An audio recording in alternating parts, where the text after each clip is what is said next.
A graça e a paz de nosso Senhor e Salvador Jesus Cristo esteja sobre todos vocês. Bíblia aberta no livro do profeta Malaquias, capítulo de número 3, versículo de número 8 a seguir, que nos diz: Roubará o homem a Deus? Todavia vós me roubais e dizeis: em que te roubamos? Nos dízimos e nas ofertas.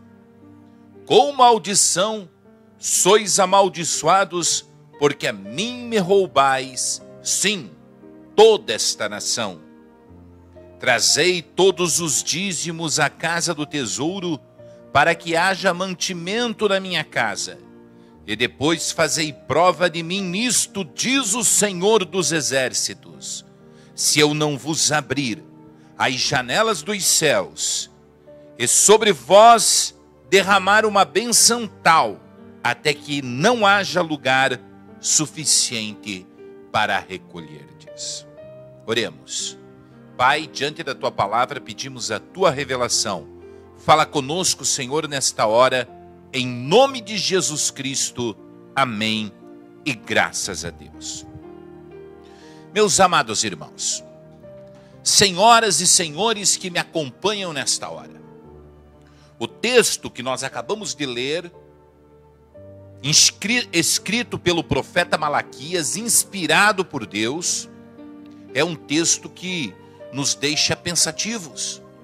É um texto que nos leva a raciocinar de uma forma indiscutível. Deus quer, porventura, prosperar a nossa vida? Deus quer nos dar uma bênção tal, porque o texto é claro quando ele fala.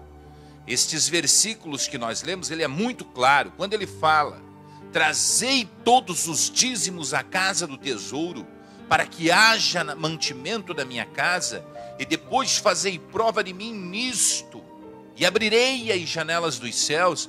Ele mostra uma promessa de um Deus que quer negociar com você, de um Deus que quer abençoar a tua vida mediante a sua condição de fé, de um Deus que quer te dar uma prosperidade. Mas, amados, é apenas um texto. O livro de Malaquias, ele possui 4 capítulos. 4 capítulos. E nós lemos alguns versículos, 3 versículos, 8, 9 e 10. E eu lhes pergunto, com quem o profeta Malaquias estava falando? Era com a igreja do século 21? Pois este livro do profeta Malaquias, ele foi escrito 580 anos antes de Jesus nascer, aproximadamente 580 anos antes do Senhor Jesus nascer.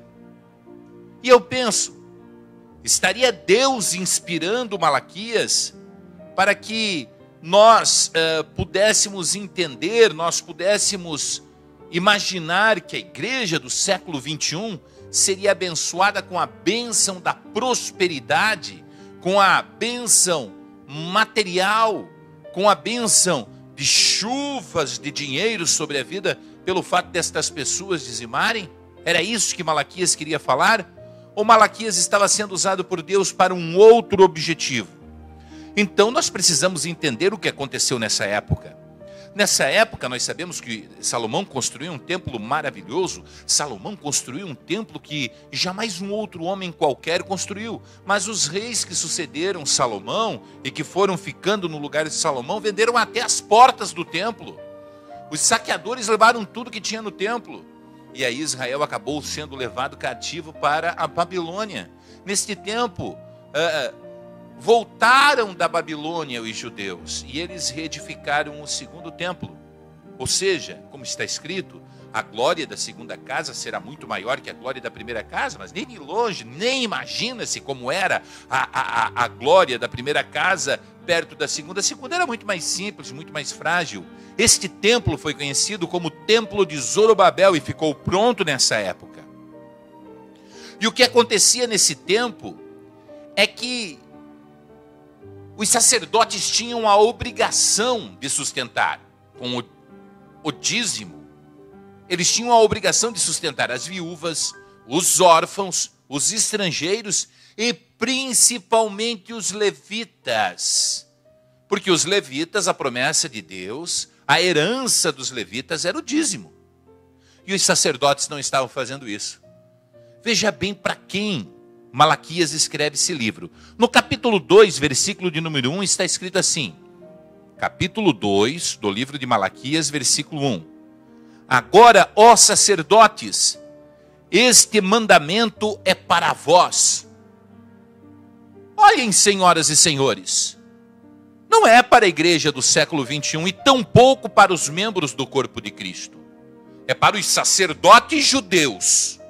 Este mandamento, que nós acabamos de ler, cheio das promessas, cheio das vitórias, de janelas nos céus, de prosperidade, com maldição para quem não respeita, é para os sacerdotes. Este mandamento diz respeito a vós, ó sacerdotes.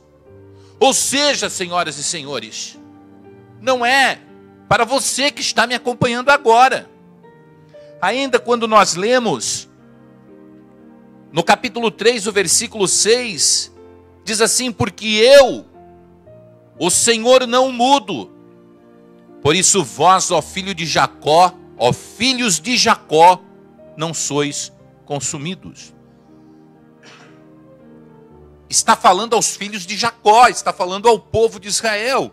E no capítulo de número 4, no versículo de número 4, diz assim: lembrai-vos da lei de Moisés, meu servo, que lhe mandei em Horebe para todo o Israel, a saber, estatutos e juízos.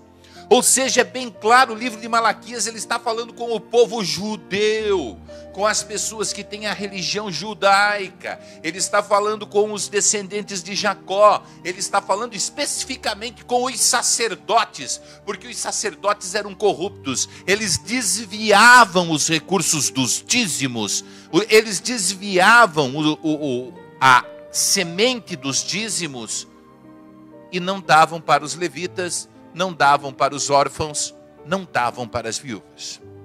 O problema é o seguinte, é que nos dias de hoje eu tenho visto muitas pessoas se basearem neste texto bíblico para subirem no altar e começarem a torcer a palavra de Deus de uma maneira tal que você venha acreditar que este texto é para a sua vida, que você venha acreditar que este texto que está escrito ali é única e exclusivamente para você, que você tem que dar 10% de tudo aquilo que você recebe, que você tem que dar além de 10%, você tem que ser fiel nesse sentido, porque senão vem um devorador e esse devorador devora a sua vida e uma maldição, e essa maldição destrói a sua vida, e porque senão, se você não der estes 10% que está escrito ali, você então será uma pessoa que não terá prosperidade na sua vida, que Deus não irá enriquecer.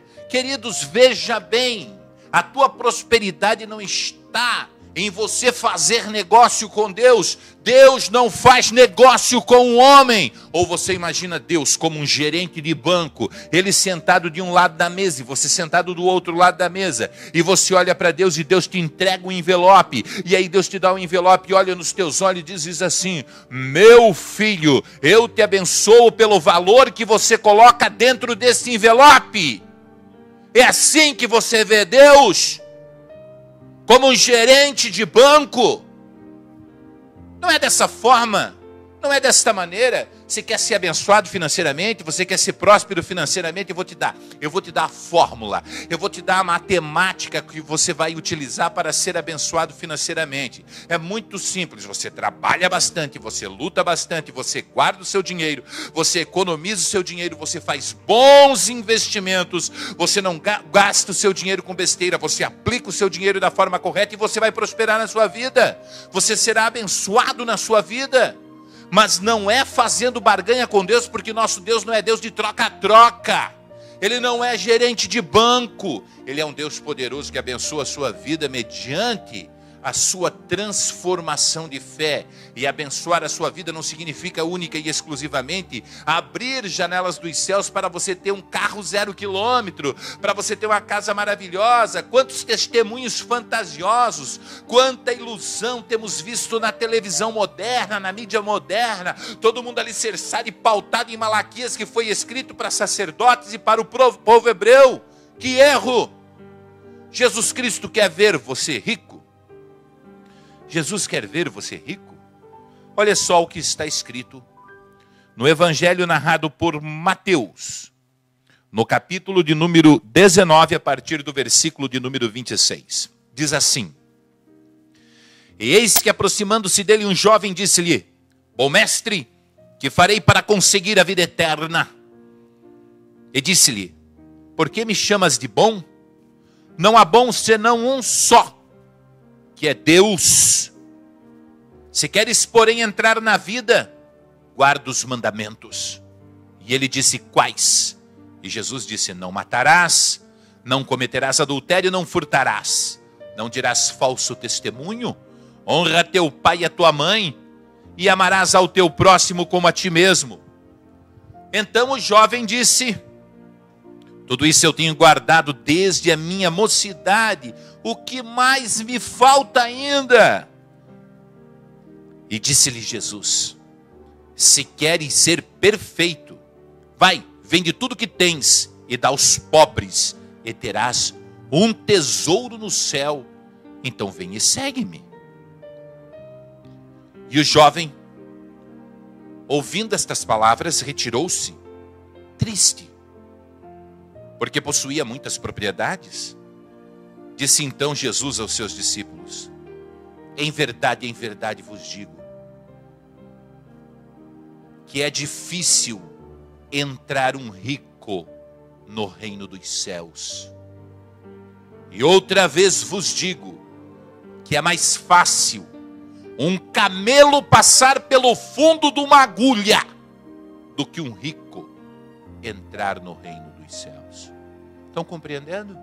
Está conseguindo me entender? Captou a mensagem aí? Cidadão que só aparece na igreja porque tem a pretensão de ganhar dinheiro com Deus, que só leva dízimos e ofertas para a igreja porque está aí barganhando com Deus. Deus não quer fazer negócio com você, Deus quer o seu coração, Deus quer a transformação da sua vida, a mudança do seu caráter. Deus quer que você seja uma pessoa abençoada, uma pessoa cheia da paz, do amor, da grandeza de ânimo, da natureza benigna. Deus olha para você e busca os frutos do Espírito Santo na sua vida. Deus não está preocupado em dar dinheiro para você. É mais fácil um camelo passar no fundo de uma agulha, ou seja, isso é impossível, do que um rico entrar no reino dos céus.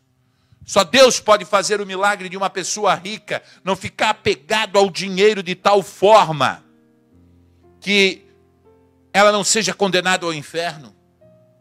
Porque as pessoas que têm dinheiro e dinheiro sobrando estão preocupados com automóveis do ano, estão preocupados com viagens internacionais, estão preocupados em morar nos melhores apartamentos, mas não estão preocupados com as pessoas que estão sofrendo lá na favela, não estão preocupados com as pessoas, com os coitados que estão padecendo lá fora, não estão preocupados com o alimento dos mendigos na rua, não estão preocupados em fazer caridade, estão preocupados sim em engordar as suas contas bancárias, e isso vai contra tudo que pregou Jesus Cristo, isso vai contra tudo aquilo que anunciou, aquilo que o Senhor Jesus anunciou. Vejam bem, senhoras e senhores, Deus não quer deixar ninguém rico, Deus quer que as pessoas sejam felizes com o que têm.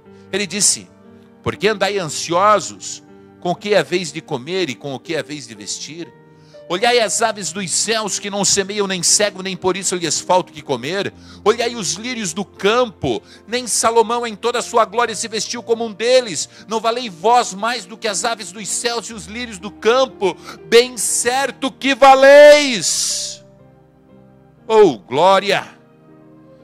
Deus não quer deixar você rico. É mentira desses falsos profetas endemoniados que Deus quer enriquecer você. Isso não existe. Deus quer abençoar você, e a bênção de Deus não está contida nos valores financeiros. No Evangelho segundo Mateus, capítulo 6, versículo de número 19, o Senhor Jesus, ensinando a sua igreja e seus discípulos, ele disse: não ajunteis tesouro na terra, onde a traça e a ferrugem tudo consomem, e onde os ladrões minam e roubam. Mas ajuntai tesouros no céu, onde nem a traça nem a ferrugem consomem, e onde os ladrões não minam nem roubam. Porque onde estiver o vosso tesouro, ali também estará o vosso coração. Teu coração está em Cristo ou no dinheiro? Você vai à igreja buscar a presença de Deus ou a prosperidade? O que te empolga tanto no culto é o desejo de encher o bolso ou é o desejo de se encher do Espírito Santo de Deus? A barganha proposta pelos pastores é essa. Justamente essa. Sabe por que você dá o dízimo? Você dá o dízimo porque você é ganancioso, porque você é zolhudo, porque você tem medo que um devorador entre na sua vida. Você dá o dízimo não é porque você é fiel, não. Porque eles prometem que as janelas dos céus vão se abrir. É isso, é por isso que você dá o dízimo. Só que o dízimo era coisa para o povo de Israel. O dízimo não tem nada a ver com a igreja que nós estamos vivendo. A igreja que nós vivemos, ela vive um outro tempo, um outro momento. É o momento das ofertas alçadas. É o momento em que você ajuda o próximo, porque você ama o próximo, não que você tenha que sustentar ministérios, pastores, não, em absoluto, você não tem que sustentar esses cidadãos, não, eles também têm que trabalhar. É bem verdade que pode existir alguém que precisa estar ali administrando alguma coisa, então essa pessoa deva ser assalariada, mas olha, eu acredito que não pode ser um salário muito grande, até para não escandalizar os mais pequenininhos que estão ali, porque os mais pequenininhos não são bem recebidos mesmo dentro de qualquer ambiente religioso, porque no ambiente religioso muitas vezes as pessoas, elas só olham para aquilo que é material, para quanto o homem pode dar. Deus não está interessado naquilo que você tem. Jesus Cristo andou com os pobres. Jesus Cristo pregou para os pobres. Aos pobres é anunciado o evangelho, disse o Senhor. Então, queridos, não se enganem. Deus não quer ver você rico. Esta questão da materialidade, da riqueza, o apóstolo Paulo deixa bem claro no livro de Timóteo, no capítulo de número 6, louvado seja o nome do Senhor. Vamos abrir aqui em Timóteo, capítulo de número 6, louvado seja Deus. E o versículo de número 7 que nos diz assim, olhe bem, Paulo falando a Timóteo, porque nada trouxemos para este mundo, e manifesto é que nada podemos levar dele. Tendo, porém, sustento e com o que nos cobrirmos, estejamos com isso contentes. Olha só. Mas os que querem ser ricos caem em tentação, em laço, e em muitas concupiscências loucas e nocivas, que submergem os homens na perdição e ruína, porque o amor ao dinheiro é a raiz de toda espécie de males, e nessa cobiça, alguns se desviaram da fé, e se transpassaram a si mesmos com muitas dores. E aí no versículo 11 ele diz assim, mas tu, ó homem de Deus, foge destas coisas. Então Jesus de um lado diz assim, é mais fácil um camelo passar no fundo de uma agulha do que um rico entrar no céu. E Paulo do outro lado diz assim, olha, o amor ao dinheiro é a raiz de toda espécie de males. E nessa cobiça, na cobiça ao dinheiro, alguns se transpassaram na fé, se destruíram, se autodestruíram porque se amaram ao dinheiro. E aí chega uma pessoa que fala exatamente o que você quer ouvir. Abre a Bíblia, lê lá o profeta Malaquias, trazei todos os dízimos à casa do tesouro, e abrirei as janelas dos céus e derramarei sobre vós uma bênção tal, que dela vos advém a maior abastança. E aí ele olha para você e diz assim, Deus quer te deixar rico. É mentira. Ele está mentindo para você. Deus ele vai abençoar sua vida, mas segundo aquilo que está aqui no Novo Testamento, quando você faz o bem, quando você faz a caridade. Olhe só o que está escrito na segunda epístola aos Coríntios, no capítulo de número 9. O capítulo de número 9, o versículo de número 7.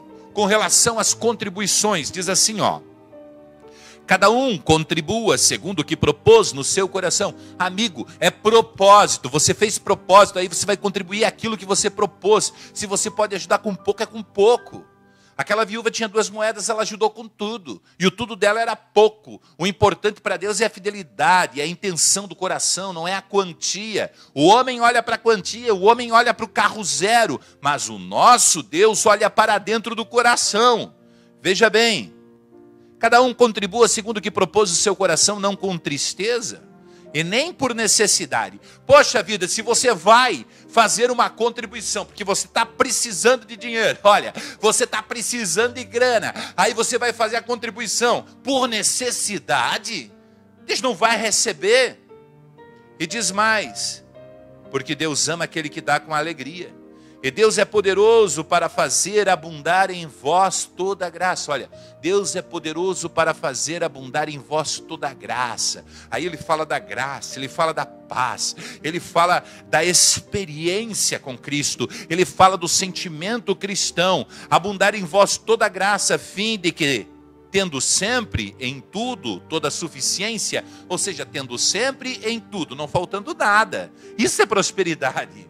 Prosperidade não é ter as melhores roupas, as roupas da moda, as principais joias, os diamantes, não, as pérolas, não. Isso não é prosperidade. Prosperidade é exatamente isso, a fim de que você tenha sempre tudo.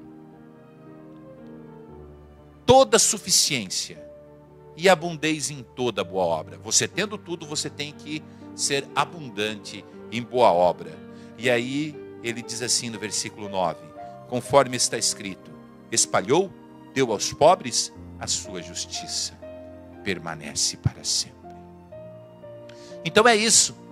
Quando fala em contribuição, não está falando assim para você pegar um saco de dinheiro e levar para dentro de uma sala, onde colocar uma placa na frente dizendo igreja. Está dizendo para você pegar essa contribuição e entregar na mão de uma pessoa que tenha compromisso com Deus. Está dizendo para você pegar essa contribuição e entregar na mão de uma pessoa que esteja consciente do que está fazendo. E não pode ser uma contribuição estipulada, de valor estipulado, de percentual estipulado. Ela tem que ser com liberalidade. A pessoa tem que dar com alegria. Ela tem que dar com amor, tranquilo, em paz no seu coração. Uma pessoa que serve a Deus oprimido, porque este mês ela está devendo, não conseguiu devolver. Eles dizem devolver, dar, enfim, eles dizem que tem que pagar dízimo, devolver dízimo, dar o dízimo. Eu não sei o que funciona aí. Eu sei dizer uma coisa, é uma forma de arrancar dinheiro do povo. Meus queridos, não seja iludido. O tempo do dízimo foi embora, já passou. Nós vivemos o tempo da graça. E no tempo da graça, segundo o que está escrito em Romanos, capítulo 7, versículo de número 18, falando do dízimo, o precedente mandamento é abrogado por causa da sua fraqueza e inutilidade. O precedente mandamento é abrogado, não existe mais, não funciona mais, por causa da sua fraqueza e inutilidade. Então não seja bobo, não faça negócio, não tente negociar com Deus, seja sincero, busque a presença de Deus. E quando você for contribuir, meu irmão, olhe bem na mão de quem você vai dar o dinheiro. Olhe bem. Tem tanta gente passando fome na rua. Você já pegou, porventura, R$50, comprou 5 marmitas e foi dar para mendigos na rua? Porque isso sim é uma oferta alçada. Isso é uma oferta alçada, uma oferta abençoada. Você já viu alguém passando luta financeira, dificuldade, e aí você visitou essa pessoa e levou para ela uma cesta básica? Comprou roupas para o bebê recém-nascido dela? Você faz esse tipo de caridade? Porque se Deus te dá, se Deus entrega na tua mão, é para que você faça estas coisas, não para que você viva a hipocrisia. A hipocrisia, a falsidade de achar que Deus é um gerente de banco e quer administrar as suas finanças. Então você põe o seu dízimo a juro, e o juro de Deus é alto. Você recebe poxa, eu vi o cara torcer a parábola do semeador, 30, 60 e 100 por um. Traga sua semente, e ele, 30, 60 e 100 por um. É um absurdo. Gente, não existe a teologia da prosperidade.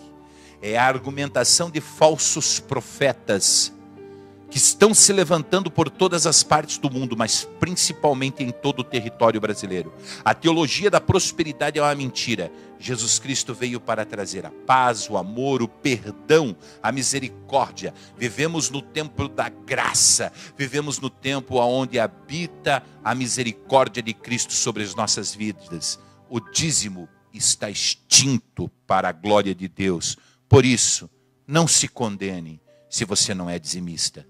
O mesmo sol que nasce para o ímpio, nasce para o justo. A mesma chuva que cai sobre o ímpio, cai sobre o justo. E os ímpios, muitas vezes, nunca deram nada, nunca dizimaram nada. E eles prosperam porque você, servo e serva de Deus, sendo fiel, sendo temente, contribuindo com amor, com alegria, não vai prosperar. É claro que você vai prosperar. Ajude o seu próximo, estenda a mão ao faminto, estenda a mão ao necessitado e ajude a obra de Deus. Ajude sim a obra de Deus, mas a obra de Deus é onde você vê frutos, aonde você é tocado pelo Espírito Santo, porque o Espírito Santo te mostra aonde você deve abençoar. O Espírito Santo, ele te revela aonde você deve fazer o seu investimento. E desta forma, abençoando, desta forma, ajudando, você estará contribuindo para que o Evangelho seja propagado por sobre a face da terra, sem esperar retorno, sem esperar recompensa, fazendo por amor, porque Deus ama aquele que dá com alegria. Oremos. Obrigado, Senhor Jesus, por estas palavras. Abençoe a todos aqueles que as ouviram. E por favor, Senhor, abre o seu entendimento para que possam entender. Em nome de Jesus Cristo. Amém. E graças a Deus. Que Deus abençoe a todos vocês. Preste atenção neste recado. Se você ouviu esta mensagem inteira, é porque você tem fome e sede da palavra de Deus. Então, por favor, nos ajude a manter este trabalho.